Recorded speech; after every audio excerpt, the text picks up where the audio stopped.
Good morning. I will be reading Luke 23 and 24.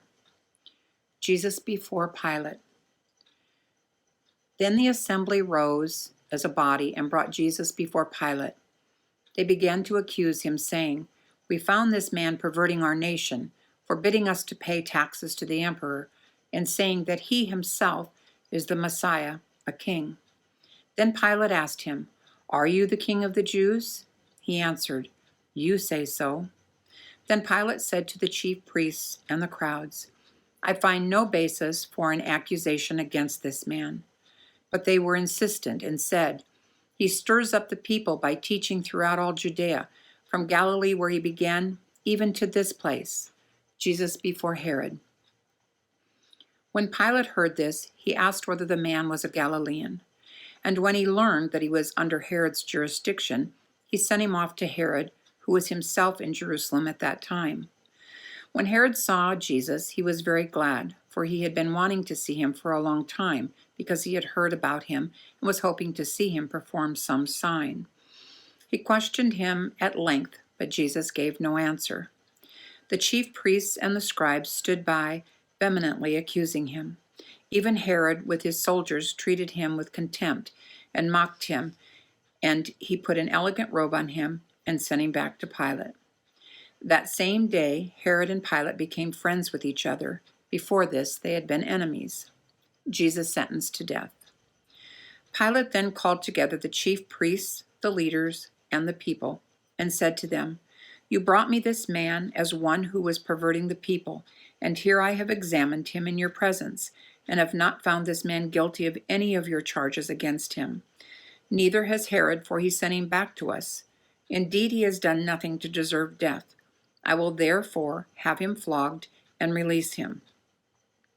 Then they all shouted out together, "Away with this fellow! Release Barabbas for us!" This was a man who had been put in prison for an insurrection that had taken place in the city and for murder. Pilate, wanting to release Jesus, addressed them again, but they kept shouting, "Crucify! Crucify him!" A third time he said to them, "Why? What evil has he done?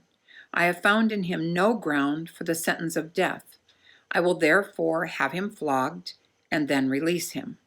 But they kept urgently demanding with loud shouts that he should be crucified, and their voices prevailed. So Pilate gave his verdict that their demands should be granted. He released the man that they asked for, the one who had been in prison for insurrection and murder, and he handed Jesus over as they wished. The crucifixion of Jesus. As they led him away, they seized a man, Simon of Cyrene, who was coming from the country, and they laid the cross on him and made him carry it behind Jesus. A great number of people followed him, and among them were women who were beating their breasts and wailing for him. But Jesus turned to them and said, "Daughters of Jerusalem, do not weep for me, but weep for yourselves and for your children. For the days are surely coming when they will say, 'Blessed are the barren, and the wombs that never bore, and the breasts that never nursed.' Then they will begin to say to the mountains, 'Fall on us,' and to the hills, 'Cover us.' For if they do this when the wood is green, what will happen when it is dry?" Two others, also who were criminals, were led away to be put to death with him. When they came to the place that is called the Skull, they crucified Jesus there with the criminals, one on his right and one on his left. Then Jesus said, "Father, forgive them, for they do not know what they are doing." And they cast lots to divide his clothing. And the people stood by, watching, but the leaders scoffed at him, saying, "He saved others. Let him save himself if he is the Messiah of God, his chosen one." The soldiers also mocked him, coming up and offering him sour wine, and saying, "If you are the king of the Jews, save yourself." There was also an inscription over him, "This is the King of the Jews." One of the criminals who were hanged there kept deriding him and saying, "Are you not the Messiah? Save yourself and us." But the other rebuked him, saying, "Do you not fear God, since you are under the same sentence of condemnation? And we have indeed been condemned justly, for we are getting what we deserve for our deeds, but this man has done nothing wrong." Then he said, "Jesus, remember me when you come into your kingdom." He replied, "Truly I tell you, today you will be with me in paradise." The death of Jesus. It was now about noon, and darkness came over the whole land until 3 in the afternoon, while the sun's light failed, and the curtain of the temple was torn in two. Then Jesus, crying with a loud voice, said, "Father, into your hands I commend my spirit." Having said this, he breathed his last. When the centurion saw what had taken place, he praised God and said, "Certainly this man was innocent." And when all the crowds who had gathered there for the spectacle saw what had taken place, they returned home beating their breasts. But all his acquaintances, including the women who had followed him from Galilee, stood at a distance, watching these things. The burial of Jesus. Now there was a good and righteous man named Joseph, who, though a member of the council, had not agreed to their plan and action. He came from the Jewish town of Arimathea, and he was waiting expectantly for the kingdom of God. This man went to Pilate and asked for the body of Jesus. Then he took it down, wrapped it in a linen cloth, and laid it in a rock-hewn tomb where no one had ever been laid. It was the day of preparation, and the Sabbath was beginning. The women who had come with him from Galilee followed, and they saw the tomb and how his body was laid. Then they returned and prepared spices and ointments. On the Sabbath day, they rested according to the commandment.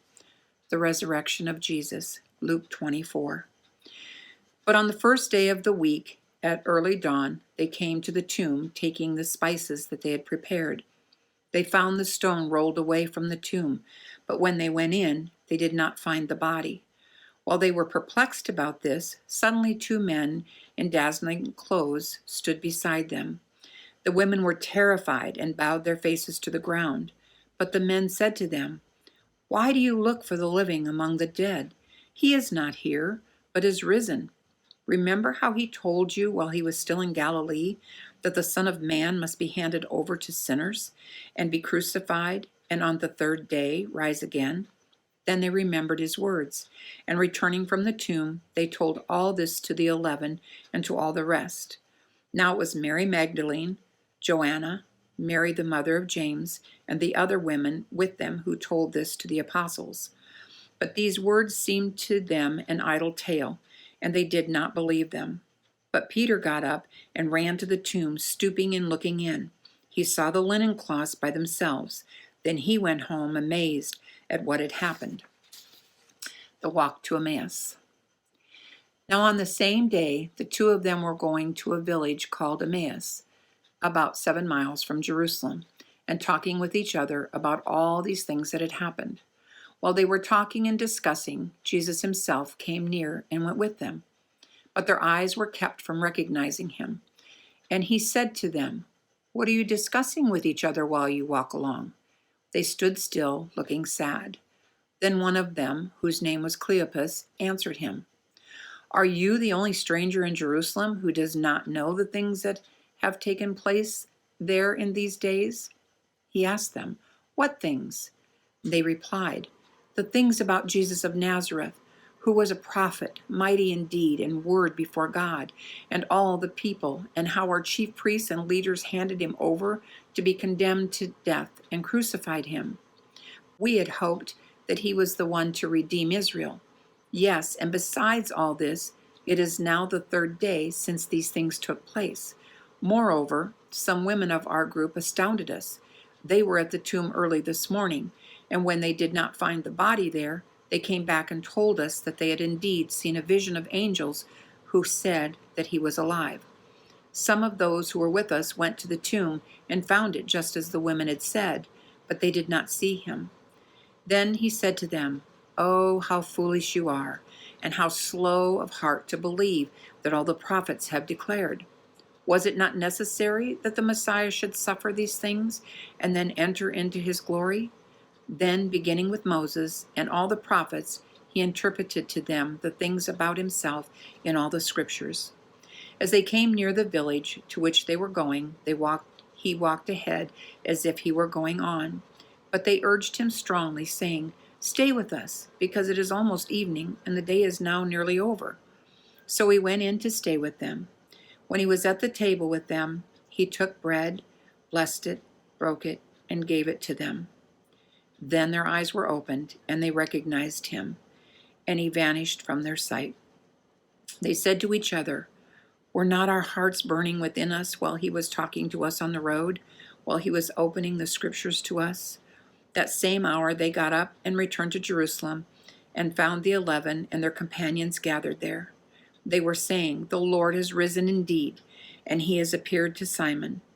Then they told what had happened on the road, and how he had been made known to them in the breaking of the bread. Jesus appears to his disciples. While they were talking about this, Jesus himself stood among them and said to them, "Peace be with you." They were startled and terrified and thought that they were seeing a ghost. He said to them, "Why are you frightened? And why do doubts arise in your hearts? Look at my hands and my feet. See that it is I myself. Touch me and see, for a ghost does not have flesh and bones, as you see that I have."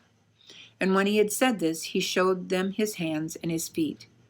While in their joy they were disbelieving and still wondering, he said to them, "Have you anything here to eat?" They gave him a piece of broiled fish, and he took it and ate it in their presence. Then he said to them, "These are my words that I spoke to you while I was still with you, that everything written about me in the law of Moses, the prophets, and the Psalms must be fulfilled."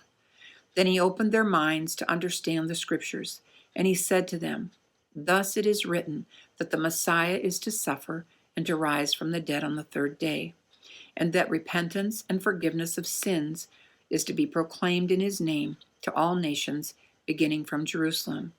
You are witnesses of these things, and see, I am sending upon you what my Father promised, so stay here in the city until you have been clothed with power from on high." The ascension of Jesus. Then he led them out as far as Bethany, and lifting up his hands, he blessed them. While he was blessing them, he withdrew from them and was carried up into heaven. And they worshipped him and returned to Jerusalem with great joy, and they were continually in the temple blessing God. This ends the reading.